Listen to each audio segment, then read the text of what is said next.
Guys, আজ চলে এসেছি তোমাদের জন্য আরও একটা গরমা গরম রেসিপি নিয়ে। চলো তোমাদের দেখাই কতটা মচমচে হয়েছে পকোড়াটা।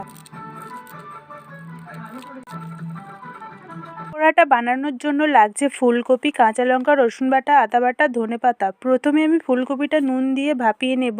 এবার আমি এই চামচের 6 চামচ মতো বেসন নিয়ে নিয়েছিলাম। তারপর এই চামচেরই 1 চামচ মতো চালের গুঁড়ি নিয়ে নিয়েছিলাম।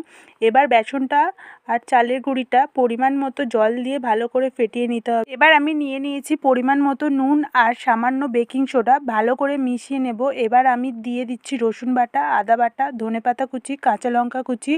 আবার ভালো করে মিশিয়ে ঢাকা দিয়ে ম্যারিনেট করতে দেব কিছুক্ষণের জন্য। কিছুক্ষণ পর ঢাকা খুলে ফুলকপিগুলো ওর বেসনের মধ্যে দিয়ে দেব। এবার ফ্রাই করার পালা। কড়াতে পরিমাণ মতো সাদা তেলে 1 পিস করে ফুলকপির পিস গরম তেলে লো ফ্লেমে লাল লাল করে ভেজে নিলেই কমপ্লিট ফুলকপির পকোড়া। লাইক আর শেয়ার করে দিও।